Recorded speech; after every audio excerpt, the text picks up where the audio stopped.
Hello बच्चों, कैसे हैं आप सब। मैं पूजा स्वागत करती हूं आपका अपने चैनल एजुविन विद पूजा में। और हम पढ़ रहे थे हिस्ट्री के चैप्टर्स के बारे में। तो सबसे पहला जो हमने चैप्टर स्टार्ट किया था वो था सिंधु घाटी की सभ्यता। इसका फर्स्ट चैप्टर पहले से ही अपलोड किया जा चुका है। ये इसका सेकेंड पार्ट है। फर्स्ट पार्ट में हमने इसकी खोज के बारे में पढ़ा था कि इसकी खोज दयाराम साहनी ने की थी और राखलदास बनर्जी ने मोहनजोदड़ो की खोज की थी। इसके अलावा हमने इसके नाम के बारे में जाना कि इसका नाम जो है सिंधु घाटी की सभ्यता, सिंधु सरस्वती सभ्यता, कांस्य युगीन सभ्यता, हड़प्पा सभ्यता कैसे पड़ा।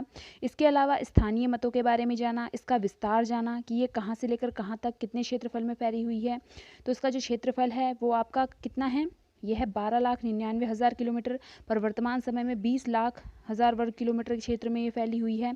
ये सब हम पिछले वीडियो में पढ़ चुके हैं। आप पिछले वीडियो में ज़रूर जाकर इसे पढ़ लीजिएगा, क्योंकि इस वीडियो में हम बात करने वाले हैं इसके आगे की जो है हड़प्पा सभ्यता की विशेषताएं।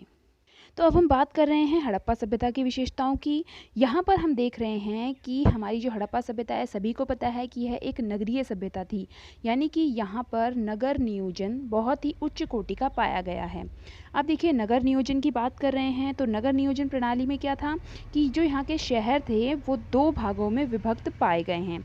एक आपका पूर्वी नगर और एक आपका पश्चिमी नगर।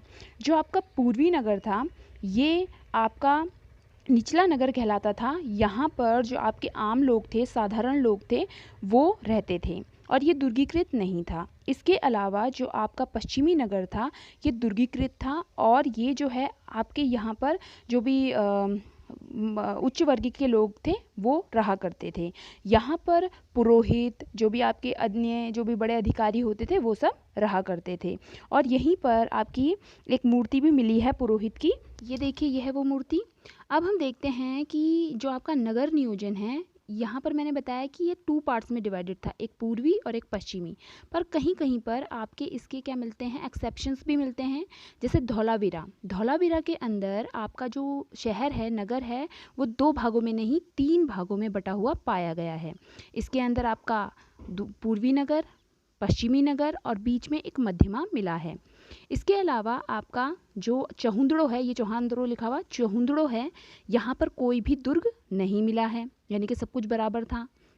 इसके अलावा जो आपका लोथल है, यहाँ पर जो आपका दुर्गीकरण है, पूर्वी और पश्चिमी शहर का दुर्गीकरण एक साथ किया हुआ है।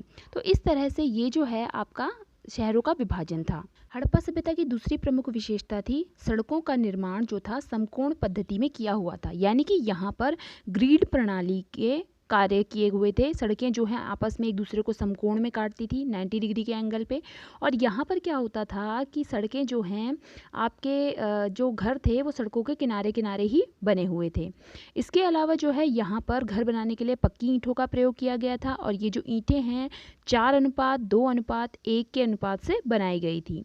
इसके अलावा सामूहिक भवनों का निर्माण किया गया था। सामूहिक भवन क्या होते हैं, जहाँ पर बहुत सारे लोग एक साथ इकट्ठा होते हैं या फिर कुछ चीज़ सामान इकट्ठा करके रखा जाता है। तो यहाँ पर 2 चीज़ें मिली हैं सामूहिक भवन में, एक विशाल स्नानागार और एक विशाल अन्नागार।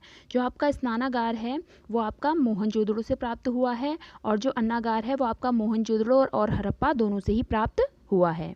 इसके अलावा हड़प्पा के हर घर से आपका एक एक कुआं मिला है। इसके अलावा आपका ये एक व्यापार प्रधान सभ्यता थी। आपको पता होगा कि यहाँ का जो व्यापार है वो आपका सुमेरियन सभ्यता से किया जाता था, मेसोपोटामी की सभ्यता से किया जाता था। क्योंकि जब हम कल डिस्कस कर रहे थे तो उसमें हमने देखा था कि सारे के सारे विदेशी वाले जो वो थे मत कहने वाले, वो कहते थे कि वहाँ पे मोहरें जो हैं हमारी जैसी समान थी, जबकि वो बात गलत थी। वहाँ की जो मोहरें थी उनकी वो बेलनाकार थी और हमारे यहाँ की चौकोर थी, यानी कि यहाँ की जो मोहरें वो वहाँ मिली हैं या वहाँ की मोहरें यहाँ मिली हैं। इसी वजह से कहा गया था। इससे पता चलता है कि यहाँ पर जो है व्यापार किया जाता था। इसके अलावा ये सभ्यता जो थी शांति प्रिय सभ्यता थी, क्योंकि यहाँ पर कोई भी ऐसा मारकाट वाला सामान नहीं मिला है, मतलब युद्ध सामग्री यहाँ पर प्राप्त नहीं हुई है। और यहाँ पर के जो लोग थे वो आपका लोहे के बारे में भी नहीं जानते थे। तो इससे भी अब कहा जा सकता है कि ये जो सभ्यता थी वो शांति प्रिय सभ्यता थी। एक बात याद रखेंगे कि जो लोहे का सर्वप्रथम साक्ष्य है वो आपका अतरंजी खेड़ा से प्राप्त हुआ है। अब हम यहाँ बात करेंगे जो आपके इसके स्थल प्राप्त हुए हैं। जैसे कि मैंने बताया था कि अफ़गानिस्तान से 2 स्थल मिले हैं, पाकिस्तान से आपके 500 के करीब स्थल मिले हैं और भारत से 900 से 1000 के करीब स्थल प्राप्त हुए हैं। तो हम यहाँ मैप के माध्यम से देखेंगे कि कौन कौन से स्थल हैं। तो यहाँ देखते हैं हम अफ़गानिस्तान में सबसे पहले 2 स्थल मिले हैं, एक है आपका शोरतुघोई और दूसरा है मुंडीगाग। शोरतुघोई जो है वो लार्ज वर्द के लिए प्रसिद्ध था, वहाँ से लार्ज वर्द मंगाया जाता था। तो ये 2 स्थल आप याद रखेंगे यहाँ पर। इसके अलावा पाकिस्तान की बात करें तो पाकिस्तान के अंदर 4 एरिया थे।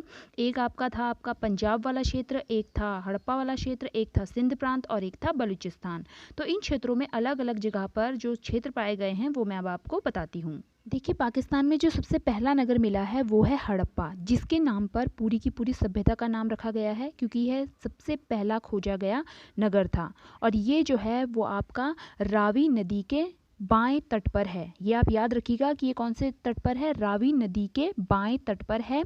और ये जो है इसका जो ज़िला है उसका नाम है मोंटगोमरी ज़िला, जो कि पाकिस्तान में है। अब हम बात करेंगे पाकिस्तान के सिंध की। तो सिंध जो है वहाँ पर मिले हैं आपके मोहनजोदाड़ो, जो कि सिंधु नदी के दाएं तट पर मिला है।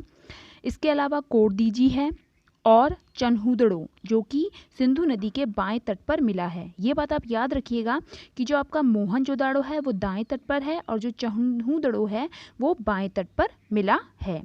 ठीक है, इसके बाद हम बात करते हैं बलूचिस्तान के बारे में। तो बलूचिस्तान जो है यहाँ पर मिले हैं सुत कांगेडोर, जो कि हमने पढ़ा था। सुत कांगेडोर है, डाबरकोट है और बालाकोट है। ठीक है, सुत कांगेडोर इस सभ्यता का सबसे पश्चिमी स्थल है, जो कि आपका दाश नदी के किनारे है। जब मैं आपको बता रही थी कि इसका जो विस्तार है उत्तर दक्षिण पूर्व पश्चिम में है, तो मैंने आपको बताया था कि ये दाश नदी के किनारे जो है आपका सुत कांगेडोर बसा हुआ। अब हम बात करेंगे इंडिया की। तो इंडिया के अंदर आपको पता है 1000 से ज़्यादा स्थल पाए गए हैं, और इसमें भी जो सबसे ज़्यादा स्थल खोजे गए हैं वो गुजरात में खोजे गए हैं। तो अब हम देखते हैं एक के बाद एक कि कहाँ पर किन राज्यों में कौन कौन से प्रमुख स्थल प्राप्त हुए हैं। तो सबसे पहले हम बात करते हैं आपके जम्मू कश्मीर की। तो जम्मू कश्मीर में हमने पढ़ा था मांडा, जो कि चेनाब नदी के किनारे है, और यह सबसे उत्तरी स्थल है इस हड़प्पा सभ्यता का। अब तो जम्मू कश्मीर को 2 भागों में डिवाइड कर दिया गया है, यूनियन टेरिटरी बना दिए गए हैं। एक आपका लद्दाख है और एक आपका जम्मू है। इस बात को भी आप याद रखिएगा। अब हम बात करते हैं पंजाब की। देखो, आपने पाकिस्तान के अंदर भी पंजाब देखा था और हमारे यहाँ भी पंजाब है। तो एक तरफ जो है आपका पश्चिमी पंजाब जो पाकिस्तान के अंदर है, और पूर्वी पंजाब जो है इंडिया के अंदर है। तो हमारे जो भारत के पंजाब है यहाँ पर मिले हैं आपका रोपड़, जिसे रूपनगर कहा जाता है, और दूसरा है संघोल। अब देखते हैं हरियाणा के बारे में। तो हरियाणा में जो है आपका सबसे बड़ा जो भारत का खोजा गया स्थल है, जो अभी खुदाई चल रही है जिसकी, वो है राखीगढ़ी। इसके अलावा यहाँ पर मिला है आपका बनवाली, जहाँ पर मिट्टी के हल्के साक्ष्य मिले हैं। और इसके अलावा एक क्षेत्र और है जो है भगवानपुरा। तो आपको ये तीनों क्षेत्र याद रखने हैं। एक है आपका बनवाली, एक है आपका राखीगढ़ी और एक है आपका भगवानपुरा। अब देखिए, इसके नीचे ही अटैच होती है बाउंड्री आपकी राजस्थान की, और राजस्थान के अंदर आपको मिला है कालीबंगा और एक है आपका बालाथल। कालीबंगा का अर्थ होता है काली चूड़ियाँ, और यहाँ पर जो है आपके हल के खेत के जुते हुए साक्ष्य भी मिले हैं, और इसकी जो खोज है वो की थी अमलानंद घोष ने। इसके अलावा जो हम बात कर रहे थे, आपका सबसे ज़्यादा जहाँ क्षेत्र मिले हैं वो है आपका गुजरात। गुजरात के अंदर बहुत सारे क्षेत्र मिले हैं, जैसे आपका लोथल, जहाँ से आपके चावल, अग्निकुंड और बंदरगाह मिले हैं। इसके अलावा धोलावीरा, जिसके अंदर से आपकी सबसे मेन, अभी बताया था मैंने कि जहाँ पे 3 क्षेत्र जो दुर्ग, मध्यमा और निचला नगर मिला है। जल निकासी की सबसे सर्वोत्तम प्रणाली भी यहाँ पर मिली है। इसके अलावा सुत कोडरा मिला है, रंगपुर मिला है, भगत राव मिला है, रोजदी मिला है। यानी कि सबसे ज़्यादा जो नगर हैं वो गुजरात के क्षेत्र में ही खोजे गए हैं। अब हम बात करते हैं यूपी की। तो यूपी के अंदर मिला है आपका आलमगीरपुर, जो कि आपको बताया गया था ये इसका पूर्वी नगर है और ये हिंडन नदी के किनारे बसा हुआ है। इसके अलावा यहाँ पर मिला है संगोली और बड़गांव। अब आते हैं इसके सीधा दक्षिणतम बिंदु पर, जो है महाराष्ट्र। महाराष्ट्र के अंदर मिला है आपका दायमाबाद, और दायमाबाद जो है आपका गोदावरी नदी की सहायक नदी परवरा नदी के तट पर बसा हुआ है। तो आज हमने इसमें सभ्यता की विशेषताएं देखी और इसके जो प्राप्त स्थल थे उनके बारे में जाना, कि अफ़गानिस्तान से 2 मिले हैं, पाकिस्तान से 500 और इंडिया से 1000 के करीब, और इन जो प्रमुख क्षेत्र हैं उनके बारे में जाना। अब अगले वीडियो में हम इन क्षेत्रों से प्राप्त होने वाले विभिन्न जो भी सामग्री हैं उसके बारे में जानकारी प्राप्त कर, हड़प्पा और मोहनजोदड़ो के मध्य जो डिफरेंसेस हैं उसके बारे में भी जानेंगे। और आपको आशा करती हूँ कि आपको ये जो लेक्चर है वो पसंद आया होगा और आप अच्छे से पढ़ रहे होंगे। आप अपना ध्यान रखिए, हंसते रहिए, मुस्कुराते रहिए। प्लीज़ चैनल को लाइक, सब्सक्राइब एवं शेयर ज़रूर कीजिएगा।